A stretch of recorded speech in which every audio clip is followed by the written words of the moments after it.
നമസ്കാരം. കേരളവയുടെ ഇന്നത്തെ അതിഥി യഥാർത്ഥത്തിൽ നമ്മളോട് സംസാരിക്കുന്നത് നന്ദൻ കുറ്റിക്കാട്. എന്താണ് ജോർജ് മാഷിന്റെ ചരിത്രം, ജീവിതം വിശദമാകാമോ? എന്നെ എൻ്റെ ജീവിതത്തിൽ വളരെയധികം സ്വാധീനിച്ച ഒരു ബുദ്ധിജീവിയായിരുന്നു ജോർജ് മാഷ്. മറ്റേ പ്ലേറ്റോ സോക്രട്ടീസിനെ കുറിച്ച് പറയും, അതായത് അദ്ദേഹത്തിന്റെ കാലത്ത് ജീവിക്കാൻ കഴിഞ്ഞു, അത് താനൊരു അടിമയാവാതെ ഒരു പുരുഷനായി അദ്ദേഹത്തിന്റെ അടുത്ത് ജീവിക്കാൻ കഴിഞ്ഞു എന്നുള്ളത് തന്റെ ജീവിതത്തിൽ വളരെ സാർത്ഥകമാണ് എന്ന് പ്ലേറ്റോ എഴുതിയിട്ടുണ്ട്. അതുപോലെ തന്നെയാണ് പുത്തൻവേലിക്കര ഗ്രാമത്തില് ഈ തിരുത്തൂർ ജോർജ് മാഷ് എന്ന് പറഞ്ഞ ആ മനുഷ്യനായിട്ട് 10-20 കൊല്ലത്തോളം അടുത്ത് ഇടപഴകാൻ കഴിഞ്ഞത് എൻ്റെ ജീവിതത്തിൽ വലിയൊരു കാര്യമായിട്ട് ഞാൻ കണക്കാക്കുന്നു. കാരണം അദ്ദേഹത്തിനെ പരിചയപ്പെടുന്നത് അദ്ദേഹം ട്യൂട്ടോറിയൽ നടത്തിയിരുന്നു. ആദ്യം ചേന്നാങ്കലത്താണ് അദ്ദേഹം സിൻസിയർ എന്ന് പറഞ്ഞ ട്യൂട്ടോറിയൽ നടത്തുന്നത്. അതിനുശേഷം പുത്തൻവേലിക്കരയിൽ അസുഖബാധിതനായതുകൊണ്ട് പുത്തൻവേലിക്കരയിൽ സ്റ്റേഷൻ കടവിനടുത്ത് ഒരു ട്യൂട്ടോറിയൽ തുടങ്ങി. അപ്പൊ ഇംഗ്ലീഷ് പഠിക്കാൻ ഞാനും എൻ്റെ സുഹൃത്ത് ലാലു അദ്ദേഹത്തിന്റെ ശിഷ്യന്മാരായിരുന്നു. അപ്പൊ ഞങ്ങളോട് വലിയ ഇഷ്ടമായിരുന്നു മാഷത്. ഞങ്ങൾ അദ്ദേഹത്തിനോട് അദ്ദേഹത്തിന്റെ കാര്യങ്ങളൊക്കെ ചോദിക്കും, തത്വചിന്താപരമായ കാര്യങ്ങളൊക്കെ ചോദിക്കും. ഉച്ചനേരത്ത് ക്ലാസ് കഴിഞ്ഞ് കഴിഞ്ഞാൽ അവിടുന്ന് 2 കിലോമീറ്റർ ദൂരമുണ്ട് തിരുത്തൂർ എന്നൊരു സ്ഥലം. വെയിൽ കൊണ്ട് പോകണം. ഞങ്ങൾ അദ്ദേഹത്തിന്റെ പിന്നാലെ പോകും. പോയി കഴിഞ്ഞാൽ അവിടെ ഇരുന്ന് ഞങ്ങൾ കട്ടൻ ചായ തരും. എന്നിട്ട് പുള്ളി തത്വചിന്തകൾ ഒക്കെ തന്നെ സംസാരിക്കും. കമ്മ്യൂണിസം ആണെങ്കിലും അങ്ങനെയൊക്കെയുള്ള പല വിഷയങ്ങളും. അപ്പൊ എന്നിട്ട് നമ്മളോട് പറയും, കാരണം മാത്സ് ആണ് പുള്ളിക്ക് വളരെ ഇഷ്ടം.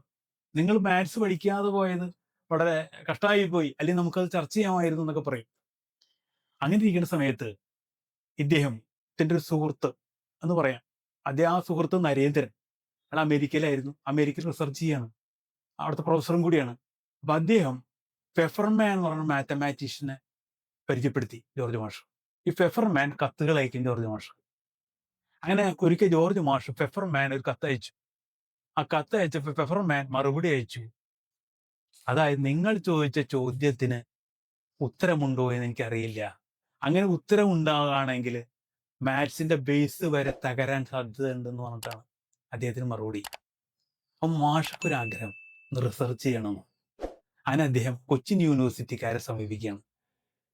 കൊച്ചിൻ യൂണിവേഴ്സിറ്റിക്കാരെ സമീപിച്ച് കഴിഞ്ഞപ്പോൾ അവർ വലിയ കാര്യമായിട്ടൊന്നും എടുത്തില്ല. കാരണം മാഷക്ക് ഡെസിഗ്നേഷൻ വലിയ കാര്യമായിട്ടില്ല, ട്യൂട്ടോറിയൽ മാഷാണ്. അങ്ങനെ ഒരാൾ വന്നിട്ട് ഇങ്ങനെയൊക്കെയുള്ള കണക്കിന്റെ കാര്യങ്ങളെ കുറിച്ച് ചർച്ച ചെയ്യാനായിട്ട് വന്നപ്പോൾ അവരൊരു നിസ്സാരമായിട്ട് കരുതി. അപ്പൊ ഇങ്ങനെ ചാരികസേരമേ ഒരു മാവിന്റെ വീട്ടിൽ കിടക്കും. അപ്പൊ ഞങ്ങൾ ചെന്നപ്പോൾ ഞാനും എൻ്റെ സുഹൃത്തും ചെന്ന് വളരെ വിഷമമായിട്ട് പറഞ്ഞു, അതായത് എൻ്റെ ജീവിതമൊക്കെ ആകെ തകർന്നു പോയി എന്നുള്ള രീതിയിൽ, താൻ ഒന്നും എത്തിപ്പെടാതെ പോയി, താൻ ഇങ്ങനെ ഇവിടെ ഒതുങ്ങി പോവാണെന്നുള്ള രീതിയിൽ വളരെ വിഷമമായിട്ട് പറഞ്ഞു.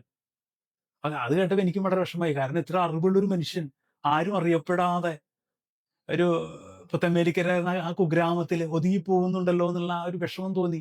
ഞാൻ എൻ്റെ ഒരു സുഹൃത്ത് വേണുവിനോടാണ് ആദ്യം പറഞ്ഞു. ഇങ്ങനെ അന്ന് എൻ്റെ സുഹൃത്ത് മറ്റേ ജോസ് ക്രീസ് മനോരമയിൽ വർക്ക് ചെയ്യുന്നുണ്ട്, അധ്യാപകൻ വേണു എന്ന് അവിടെ പഠിക്കുന്നുണ്ട് കാലിക്കറ്റ് യൂണിവേഴ്സിറ്റിയിൽ. അപ്പൊ ഇങ്ങനെ കാണാണെങ്കിൽ പറയണം. അതോടൊപ്പം തന്നെ ഞാൻ ഇങ്ങനെയായിട്ട് ബന്ധപ്പെടാൻ ശ്രമിച്ചു. അങ്ങനെ ഒരു ദിവസം ഈ ജോസ് ക്രീസ് എൻ്റെ വീട്ടിൽ വന്നു, നമുക്ക് ഇദ്ദേഹത്തെ കുറിച്ച് എഴുതാം. ഞാനും ഈ ജോസ് ക്രീസും കൂടി മാഷ് എടുത്ത് ചെന്നപ്പോൾ മാഷ് സമ്മതിച്ചു, ശരി ഇന്റർവ്യൂ ഒക്കെ ചെയ്യാം. അങ്ങനെ 3 ദിവസം മാഷ് അടുത്തിരുന്ന് മാഷ ഇന്റർവ്യൂ ചെയ്യാണ്. അപ്പോ മാഷ് തൻ്റെ പഴയ കോളേജ് ജീവിതത്തെ കുറിച്ചൊക്കെ സംസാരിച്ചു പുള്ളി. അപ്പൊ കൂടുതൽ ഡീറ്റെയിൽസ് അറിയാൻ വേണ്ടി മാഷ് സെന്റ് ജോസഫ് കോളേജിലെ പഠിച്ചേ, കൃഷ്ണാപ്പള്ളി.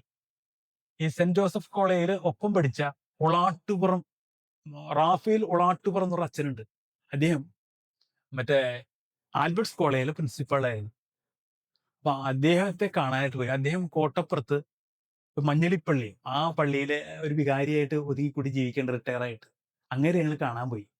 അപ്പൊ ഞങ്ങൾ അദ്ദേഹത്തെ കുറിച്ച് ചോദിച്ചു, ഈ ജോർജ് മാഷെ കുറിച്ച്. അപ്പോഴാണ് നമ്മൾ ഞെട്ടിപ്പോയത്.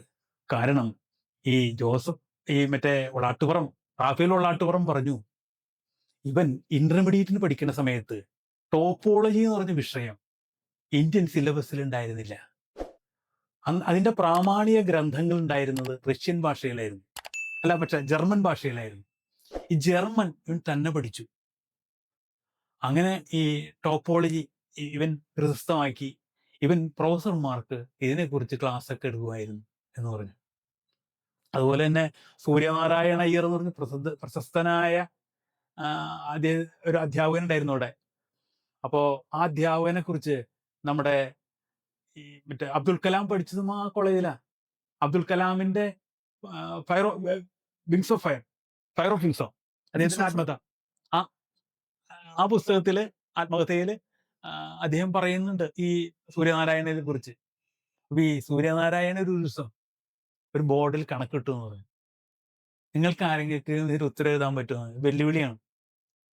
അങ്ങനെ ജോർജ് മാഷ് കുത്തിരുന്ന് പുള്ളി എന്നോട് പറഞ്ഞിട്ടുണ്ട്, അതായത് കണക്കിന്റെ ഒരു പ്രോബ്ലം കിട്ടിയാൽ എന്നെ ഭയങ്കരമായിട്ട് ഉത്കണ്ഠപ്പെടുത്തുക, അതിന്റെ ആൻസർ കണ്ടെത്തുന്നവരെ ഞാൻ അസ്വസ്ഥപ്പെടുത്തും. എന്നിട്ട് പുള്ളി ഒരു കാരണം പറഞ്ഞു അതിന്റെ. പുള്ളിയെ കണക്ക് പഠിപ്പിച്ചിരുന്ന മാഷ്, കുഞ്ചാരോ മാഷ് എന്ന് പറഞ്ഞ മാഷ് നടത്തുന്നത്, അങ്ങേര് സ്റ്റീൽ പേന കൊണ്ട് പിച്ചെന്ന് പറഞ്ഞു. അപ്പൊ ഈ ആ കണക്ക് പഠിപ്പിച്ചിരുന്ന മാഷ് കാരണം കൊണ്ട് തന്നെ തനിക്ക് ഒരു പ്രോബ്ലം കിട്ടിയാൽ തനിക്ക് അതിന്റെ ആൻസർ കിട്ടുന്നവരെ ഉത്കണ്ഠയാണെന്ന് പറഞ്ഞു, ഉറക്കുണ്ടാവില്ല എന്ന് പറഞ്ഞു. മാഷ് ഒരാഴ്ച കൊണ്ട് ഇത് കണ്ടെത്തി എന്ന് പറഞ്ഞു, ഇതിന്റെ ആൻസർ. അങ്ങനെ എന്നിട്ട് പറഞ്ഞു ഞാൻ കണ്ടെത്തി എന്ന് പറഞ്ഞു. അങ്ങനെ ബോർഡിൽ കണക്ക് ചെയ്യാണ്. ഓരോ സ്റ്റെപ്പ് ചെയ്യുമ്പോഴും പിള്ളേര് കൈയടിക്കുന്നത്. അപ്പൊ ഇയാൾക്ക് നാണക്കേടേ. സൂര്യനാരായണർ പറഞ്ഞു അത്രേ, നിങ്ങള് സിലബസ് നന്നായിട്ട് പഠിക്കൂ, പുറത്ത് വലിയ ആളായിട്ട് എന്താ കാര്യം, പോയിട്ട് ഇറങ്ങിപ്പോയി എന്ന് പറഞ്ഞു. അപ്പൊ അത്രയ്ക്ക് പിടിക്കാനായിരുന്നു. അതുപോലെ ഈ പൊള്ളാട്ടുപുറം പറഞ്ഞു കണക്ക് മാഷ്, മറ്റേ വേറൊരു മാഷ് ഉണ്ടായിരുന്നു, റക്സോ അങ്ങനെ എന്തൊരു ഇംഗ്ലീഷുകാരനാ, അങ്ങേര് പുള്ളിക്ക് ടെസ്റ്റ് കൊടുക്കുന്നു പറഞ്ഞു, പിള്ളേർക്ക് എടുക്കാൻ പറഞ്ഞിട്ട് അങ്ങേര് എന്നിട്ട് ബെഞ്ചിലിരിക്കും. അത്രയ്ക്ക് അവനായിരുന്നു. അതുപോലെ തന്നെ ഇദ്ദേഹം തന്നെ പറഞ്ഞു, ജോർജ് മാഷ് തന്നെ പറഞ്ഞു, പുള്ളിക്ക് തന്നെ കുറിച്ച് പറയാൻ ഭയങ്കര മടിയുള്ള ആളാ. ഒരിക്കലും തന്നെ കുറിച്ച് പുള്ളി പൂഴ്ത്തി പറയോ അതിലൊന്നും താല്പര്യമില്ല പുള്ളിക്ക്, അതിലൊട്ടും താല്പര്യമില്ലാത്ത ആളാ. ശരിക്കും ഒരു ഇന്റലക്ച്വൽ. നമ്മൾ പലപ്പോഴും കണ്ടേക്കുന്ന സ്യൂഡോ ഇന്റലക്ച്വൽസിനാണ്. ഇന്ന് നാട്ടിൽ ഏറ്റവും കൂടുതൽ കാണുന്ന സ്യൂഡോ. പക്ഷെ ശരിയായൊരു ബുദ്ധിജീവി എങ്ങനെ ഇരിക്കണം എന്നുള്ളത് ഇദ്ദേഹത്തെ കണ്ടപ്പോഴേ മനസ്സിലാക്കിയത്. ഒട്ടും അഹങ്കാരമില്ലാതെ വളരെ ലളിതമായി എന്നും അന്വേഷണമായിട്ട് നടന്നുപോയ പുള്ളിയുടെ ഏറ്റവും വലിയ ഇഷ്ടപ്പെട്ട തത്വചിന്തകൻ സ്പിനോസയാണ്. സ്പിനോസയുടെ ആ ഒരു വാക്കുണ്ടത്, real happiness is pursuit of knowledge and real understanding എന്നാണ്. സ്പിനോസയാണ് എനിക്ക് ഇഷ്ടപ്പെട്ട. അദ്ദേഹം ഒരു തത്വചിന്തകനായിരുന്നു, ലെൻസ് പോളിഷ് ചെയ്ത് ജീവിച്ചിരുന്നത്. അദ്ദേഹത്തിന് അന്ന് കാലത്തെ കോളേജ് മാഷാവാനായിട്ടുള്ള അറിവുണ്ടായിരുന്നു. എന്നിട്ട് അതിനൊന്നും പോവാതെ ലെൻസ് പോളിഷ് ചെയ്ത സ്പിനോസയെ കുറിച്ച് ആദ്യമായിട്ട് മലയാളത്തിൽ എഴുതിയത് കുറ്റിപ്പുഴ കൃഷ്ണപിള്ള.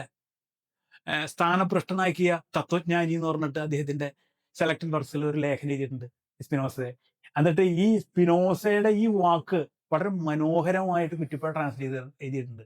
ജ്ഞാനാന്വേഷണവും ബോധോദയത്തിലുള്ള ആനന്ദവും മാത്രമാണ് സ്ഥിരമായ സൗഖ്യം. ഈ സ്പിനോസയുടെ ആ ഇംഗ്ലീഷിലുള്ള ട്രാൻസ്ലേഷൻ ആണ്. അങ്ങനെ ശരിക്കും സ്പിനോസയെ പോലെ ആയിരുന്നു മാസ്റ്റർ ജീവിതവും. ഈ ട്യൂഷൻ പഠിപ്പിച്ചുള്ള അതുകൊണ്ട് നിസ്സാര കാശ് കൊണ്ടാണ് ഇത് കിട്ടുന്നത്. അങ്ങനെ അതുപോലെ തന്നെ ഫാദർ വടക്കനായിട്ടുള്ള തർക്കം, അത് ഗംഭീര. അതായത് ഫാദർ വടക്കന് ബ്രദർ വടക്കൻ എന്നാണെന്ന് പറയുന്നത്. 1957 ബ്രദർ വടക്കൻ ഈ ആകാശവുമായിട്ട് അലഞ്ഞു കിടക്കണ 3 മണിക്കൂറൊക്കെ പ്രസംഗിക്കുന്ന വടക്കൻ. അതായത് കമ്മ്യൂണിസത്തില് സ്ത്രീകളെ പൊതുസ്വത്താക്കുന്നാണ് പറയുന്നത്. അങ്ങനെ കമ്മ്യൂണിസ്റ്റുകാർ ഇവിടുത്തെ കുടുംബജീവിതം തകർക്കാൻ പോവുകയാണ്. അപ്പൊ അതുകൊണ്ട് നമ്മുടെ സമുദായക്കാരും ആളുകൾ സംഘടിക്കണം, ഈ കമ്മ്യൂണിസം ഈ നാടിൽ നിന്ന് ഇല്ലാതെയാക്കണം എന്നാണ്. ഇത് മാഷ് വടക്കനെ കണ്ടിട്ട് പറഞ്ഞു നമുക്ക് വെല്ലുവിളിക്കാന്ന് പറഞ്ഞു. അത് മാഷ് ലാറ്റിൻ അറിയായിരുന്നു കരുത്. അപ്പൊ ഈ ക്രിസ്ത്യൻസ് ഫോളോ ചെയ്യണം, ക്രിസ്ത്യൻ പാതിരിമാർ ഫോളോ ചെയ്യണത് അക്വിനാസ് എന്ന് പറഞ്ഞ ഒരു ചിന്തകൻ ഉണ്ടായിരുന്നു. അക്വിനാസിന്റെ സുമ്മാ തിയോളജിക്ക എന്ന് പറഞ്ഞ ഫിലോസഫി ഗ്രന്ഥമാണ് ഈ അച്ഛന്മാർ ഫോളോ ചെയ്യണം. ആ ലോജിക്കാണ് ഈ അച്ഛന്മാർ ഫോളോ ചെയ്യണം. അത് അരിസ്റ്റോട്ടലിന്റെ ലോജിക്കാണ്. അതായത് ഒരു കാര്യത്തിന് കാരണമുണ്ട്, അതുപോലെ ഈ പ്രപഞ്ചം 5 കാരണങ്ങളാണ് പറയുന്നത് അദ്ദേഹം. അപ്പോൾ കാര്യത്തിന് കാരണമുണ്ട്. അപ്പൊ ഈ പ്രപഞ്ചം ഉണ്ടാക്കുന്നതിന് ഒരു കാരണക്കാരൻ ഈശ്വരനാണെന്നൊക്കെ പറഞ്ഞിട്ടുള്ള ഇതാണ്. മാഷ് തകർക്കാനായിട്ടുള്ള ലോജിക്ക് മാഷുടെ കയ്യിലുണ്ട്. മാഷ് ബെർട്രാൻഡ് റസ്സലൊക്കെ വെച്ച് വായിച്ചിട്ട് മാഷ് ഇത് തകർക്കാനുള്ള ലോജിക്ക് മാഷുടെ കയ്യിലുണ്ട്. അങ്ങനെ ഗോതിരത്ത് പള്ളിയിൽ വെച്ച തർക്കം. മാഷ് ഇടുന്ന പുസ്തകമൊക്കെ ആയിട്ട് മാഷ് ചില ശിഷ്യന്മാരൊക്കെ ഉണ്ട്, പുള്ളിയുടെ കൂട്ടുകാരൊക്കെ ആയിട്ട് പോവാണ്. അവിടെ ചെന്ന് കഴിഞ്ഞപ്പോ വടക്കനച്ഛന് മനസ്സിലായി, ബ്രദർ വടക്കന്, കാരണം മാഷായിട്ട് തർക്കിച്ചു കഴിഞ്ഞാൽ പ്രശ്നം അടിയിപ്പോവും. അപ്പൊ മാഷ് പറഞ്ഞു അന്ന് ഡയലക്ടിക്കൽ മെറ്റീരിയലിസം എന്നുള്ളതിനൊന്നും മലയാളമില്ല. അത് കുറ്റിപ്പുഴയ്ക്ക് തന്നെ അബദ്ധം പറ്റി. ദ്വന്ദ്വാത്മക ഭൗതികവാദം എന്ന് കുറ്റിപ്പുഴ ട്രാൻസ്ലേറ്റ് ചെയ്തു. പിന്നീട് വന്നപ്പോൾ തെറ്റാണെന്ന് പറഞ്ഞു. കാരണം വൈരുദ്ധ്യാധിഷ്ഠിതം എന്നാണ് കണ്ടത്. ദ്വന്ദ്വം രണ്ട് തമ്മിലുള്ള ഏറ്റുമുട്ടലാണെന്നുള്ളതാണ്. അപ്പൊ അതല്ല. അപ്പൊ ശരിയായ ട്രാൻസ്ലേഷൻ ആവശ്യമാണ്. അപ്പൊ മാഷ് പറഞ്ഞു ഇതിനുള്ള ട്രാൻസ്ലേഷൻ ഒന്നുമില്ല. ഇങ്ങേര് ഈ ജർമ്മൻ പഠിച്ചതുകൊണ്ട് അദ്ദേഹത്തിന് ഈ മാർസിന്റെ ജർമ്മൻ ഇത് വായിക്കാൻ പറ്റിയിട്ടുണ്ട് ബുക്ക്. EMS പോലും വായിച്ചിട്ടുണ്ടായിരുന്നില്ല. EMS ഒക്കെ ഈ ജർമ്മൻ മാർസിന്റെ ജർമ്മൻ ത്തിലെ പല ബുക്കുകളും ട്രാൻസ്ലേറ്റ് ചെയ്തത് പിന്നീടാണ്. വളരെ കാലങ്ങൾ കഴിഞ്ഞതിന് ശേഷമാണ് ട്രാൻസ്ലേറ്റ് ചെയ്യണത്. അപ്പോൾ ഇദ്ദേഹം ഈ ജർമ്മൻ ഭാഷയിൽ തന്നെ ഇദ്ദേഹം കുറെ വായിച്ചിട്ടുണ്ട്. ആ വാക്കുകളൊക്കെ പറയും. മാർസ് ഉപയോഗിച്ചിരുന്ന വാക്കുകളൊക്കെ ഡയലക്റ്റിക്കൽ മെറ്റീരിയൽസ് ജർമ്മൻ വാക്കുകളൊക്കെ ഇങ്ങനെ പറയും. അങ്ങനെ വടക്കൻ ന്റെ ഒരു മധ്യസ്ഥൻ ഉണ്ടായിരുന്നു, കൊച്ചച്ചൻ. കൊച്ചച്ചൻ പറഞ്ഞു ഇത് ഇവിടെ നടക്കൂല. അപ്പോഴേക്കും വേറെ മാഷ്ട കൂടെയുള്ള ഒരാളുണ്ട്, വേറൊരുത്തൻ. അയാളോട് ചോദിച്ചു നിനക്ക് ഇംഗ്ലീഷ് അറിയാമോ? അപ്പൊ അയാൾ പറഞ്ഞു എനിക്കല്ല ഇംഗ്ലീഷ് അറിയാമെന്നുള്ള കാര്യമല്ല, അപ്പൊ നിങ്ങൾ തർക്കിക്കേണ്ട ഇങ്ങേരായിട്ടാണ് എന്നൊക്കെ പറഞ്ഞ് ആകെ അലങ്കോലായി അവിടെ. അങ്ങനെ ഈ കൊച്ചച്ചൻ പറഞ്ഞു ഇവിടെ നടക്കില്ല, തർക്കം നടത്താൻ പറ്റില്ല, അങ്ങനെയാണ് ഇങ്ങനെയാണെന്നൊക്കെ പറഞ്ഞു. മാഷ് കുറെ പിടിച്ചു നോക്കി തോന്നുന്നു തർക്കിക്കാൻ. അത് തർക്കം എങ്ങനെയാണ്? അതായത് ബ്രദർ വടക്കനോട് 10 ചോദ്യം ചോദിക്കും. ഈ മറ്റേ ശങ്കരാചാര്യരുടെ ദിഗ്വിജയം പോലെയാണ്. 10 ചോദ്യം ചോദിക്കും. ഈ 10 ചോദ്യം ചോദിച്ചിട്ട് വടക്കന് പറയാൻ കഴിഞ്ഞില്ലെങ്കിൽ തോറ്റു കഴിഞ്ഞാൽ ചെങ്കൊടി പിടിക്കണം. വടക്കന് ചോദിക്കാം 10 ചോദ്യം കമ്മ്യൂണിസത്തിനെതിരെ. പരാജയപ്പെട്ടാൽ ഞാൻ പള്ളിയുടെ കൊടി പിടിക്കാന്നാണ്. പക്ഷെ തർക്കം നടന്നില്ല. അന്ന് വൈകുന്നേരം പോലീസ് സംരക്ഷണയിൽ വടക്കൻ കമ്മ്യൂണിസത്തിനെതിരെ ആഞ്ഞടിച്ച് സംസാരിച്ചു. അങ്ങനെ മാഷ് പറ്റിയുള്ള ഈ ലേഖനം മനോരമയിൽ സപ്ലിമെന്റ് ആയിട്ട് വന്നു. മാഷ് ഈ കഥയൊക്കെ വെച്ചിട്ട് എല്ലാ ഇത് വെച്ചിട്ട് വളരെ ഇതായിട്ടുള്ള എന്ന് വെച്ച് കഴിഞ്ഞാൽ ഇത് എഴുതിയ ജോസ് ക്രീസിനോട് അന്നത്തെ എഡിറ്റർ, മനോരമയുടെ എഡിറ്റർ ചോദിച്ചു തരേ, നിങ്ങൾ ഇങ്ങനെ ഒരാളെ ഇങ്ങനെ ബൂസ്റ്റ് ചെയ്ത് എന്തിനാ ഇത്ര വലിയ കാര്യമായിട്ടൊക്കെ എഴുതി വെച്ചേക്കണം, അങ്ങനെ ഒന്നും കോൺട്രിബ്യൂട്ട് ചെയ്തിട്ടില്ലല്ലോ എന്നാണ്. പക്ഷെ ഈ ലേഖനം വന്ന് ഒരാഴ്ച കഴിഞ്ഞപ്പോൾ നമ്മുടെ കൊച്ചിൻ യൂണിവേഴ്സിറ്റിക്കാർ കാറിന് ജോർജ് മാഷെ കൊച്ചിൻ യൂണിവേഴ്സിറ്റിയിലേക്ക് കൊണ്ടുപോയി. അദ്ദേഹത്തിന് അവിടെ ചെന്ന് കഴിഞ്ഞപ്പോൾ അദ്ദേഹം ഈ മാത്തമാറ്റിക്സ് ലോജിക്കിനെ കുറിച്ച് ഒരു 2 മണിക്കൂർ ക്ലാസ് എടുത്തു. ഡോക്ടറേറ്റ് ഇട്ട ആളുകൾ ഇരിക്കുന്ന സമയത്താണ്. അതിനുശേഷം ഇദ്ദേഹം തന്റെ paper and hand book of N amateur mathematician എന്നൊക്കെ പറഞ്ഞിട്ട് പുള്ളി ഒരു പേപ്പർ അങ്ങോട്ട് എഴുതി. എന്നിട്ട് ഇത് കൊച്ചി യൂണിവേഴ്സിറ്റിക്ക് പിന്നെ നമ്മുടെ ടാറ്റ യൂണിവേഴ്സിറ്റി അവിടേക്കൊക്കെ കഴിച്ചു. പക്ഷെ ആരും അംഗീകരിച്ചില്ല. അവസാനം അമേരിക്കയിലെ റെൻസ്ലയർ യൂണിവേഴ്സിറ്റിയിലെ ഇദ്ദേഹം അയച്ചു കൊടുത്തത്. റെൻസ്ലയർ യൂണിവേഴ്സിറ്റിയിലെ മഖനാട്ടൻ എന്ന് പറഞ്ഞ സായിപ്പ് ആണ് ആ ഇംഗ്ലീഷുകാരുടെ കഴിവ്, ഒറിജിനാലിറ്റി ഉള്ളവൻ അവർ അംഗീകരിക്കുന്നുള്ളതിന്റെ. മഖനാട്ടൻ ഒരു വരി എഴുതി. അതായത് നാട്ടും പുറത്ത് ട്യൂട്ടോറിയൽ ഇട്ട് കുട്ടികളെ കണക്ക് പഠിപ്പിക്കുന്ന സമയത്ത് തന്റെ അന്വേഷണങ്ങളിലൂടെ കണ്ടെത്തിയതാണ് ഈ കാര്യങ്ങൾ എന്നൊക്കെ പറഞ്ഞിട്ട് അദ്ദേഹം ഒരു ഇൻട്രൊഡക്ഷൻ എഴുതി. പക്ഷെ ഇന്റലക്ച്വൽ സെൻസിറ്റിവിറ്റി കുറവാണ് ഇവിടെ. ഇദ്ദേഹം തന്നെ പറയുന്നുണ്ട്. കാരണം പലരും ഇദ്ദേഹത്തിന്റെ ഈ ലേഖനം പത്രത്തിൽ കണ്ടിട്ട് ചില പ്രൊഫസർമാർ വന്നു പറഞ്ഞിട്ട് നിസ്സാരമായ അരിത്തമാറ്റിക് പുള്ളിയെ ടെസ്റ്റ് ചെയ്യാൻ ചോദിച്ചു എന്ന് പറഞ്ഞു, കണക്കിന്റെ ഒക്കെ. എന്നിട്ട് എനിക്കൊന്നും അറിയാൻ പാടില്ല. അപ്പൊ അതുകൊണ്ട് അവരിങ്ങനെ ഓരോരോ നിസ്സാര കാര്യങ്ങൾ എന്നോട് ചോദിക്കണമെന്നൊക്കെ എന്നോട് പറയണ്ടായി. ഈ ഇദ്ദേഹത്തിന്റെ ലേഖനം കണ്ടിട്ട് നമ്മുടെ നിത്യചൈതന്യം കിടുങ്ങിപ്പോയി. നിത്യചൈതന്യ ഒരു കത്താണ്. അതായത് നമുക്ക് രണ്ടുപേർക്കും ഇടയിൽ, അതായത് നരേന്ദ്രനും ജോർജ് മാഷ്ക്കും ഇടയിൽ, അതായത് ജോർജ് മാഷ്ക്കും എനിക്കും ഇടയിൽ നരേന്ദ്രനുണ്ട്, സുഹൃത്തുണ്ട്. ഇങ്ങനെ വായിച്ചാലും കണക്ക് എനിക്ക് വളരെ ബുദ്ധിമുട്ടാണ്, കുട്ടിക്കാലം തൊട്ട് എനിക്ക് വളരെ ബുദ്ധിമുട്ടുള്ളതായിരുന്നു എന്നൊക്കെ പറഞ്ഞിട്ട് ഒരു എഴുത്ത് എഴുതിയിരുന്നു ഇദ്ദേഹത്തിന്. അപ്പൊ അങ്ങനെ ഈ അതിനുശേഷമാണ് അദ്ദേഹം ലേഖനം വന്നതിന് ശേഷമാണ് 2 പേപ്പർ ഇറക്കി അദ്ദേഹത്തിന്റെ. പിന്നെ വേറൊരു കണക്കിനെ കുറിച്ചുള്ള, അപ്പോഴേക്കും പ്രായമായി, പുള്ളിക്ക് അസുഖമൊക്കെ ഉണ്ടായിരുന്നു, അദ്ദേഹം അധികാലം ജീവിച്ചില്ല. അപ്പൊ അങ്ങനത്തെ ഒരു വലിയൊരു ഗ്യാപനായിരുന്നു. എന്നിട്ട് പുള്ളി പറയും ഈ മറ്റേ കമ്മ്യൂണിസത്തിൽ ഇരിക്കുന്ന കാലത്ത് അദ്ദേഹം സ്റ്റാലിനെതിരായിട്ട് അന്ന് പാർട്ടിയിൽ കേദാമോദരനൊക്കെ ഉള്ള കാലമാണ്. കേദാമോദരൻ ഒക്കെ അന്ന് EMS ഒക്കെ അന്ന് സ്റ്റാലിനെ ഉയർത്തിപ്പിടിച്ച് സംസാരിക്കുന്ന കാലത്ത് സ്റ്റാലിനൊക്കെ തന്നെ മനുഷ്യത്വരഹിതമായിട്ട് പലപ്പോഴും പെരുമാറുന്നുണ്ട്. കമ്മ്യൂണിസ്റ്റുകാരന്റെ മുഖമുദ്ര എന്ന് പറഞ്ഞ മനുഷ്യത്വമാണ്. അപ്പോൾ ആ മനുഷ്യത്വം ഇല്ലായ്മയിൽ കാണുന്നുണ്ട് എന്നൊക്കെ വിമർശിച്ചിരുന്നു. പക്ഷെ അതുകൊണ്ട് തന്നെ അദ്ദേഹം അനഭിമതനായി അവസാനം ഒറ്റപ്പെട്ട് തന്റെ അന്വേഷണങ്ങളായിട്ട് തന്റെ ഇതിൽ ജീവിക്കുകയാണ് ചെയ്തത്. അപ്പൊ അങ്ങനെ അദ്ദേഹം അങ്ങനത്തെ ഒരു മനുഷ്യനായിരുന്നത്. അപ്പൊ ഞാൻ നേരത്തെ സുമാരന്റെ കഥ പറഞ്ഞപ്പോ പറയാനുള്ള കാരണമാണ് ആത്മാർത്ഥതയുള്ള ആളുകൾ പലപ്പോഴും ഒറ്റപ്പെട്ടു പോകും ജീവിതത്തിൽ.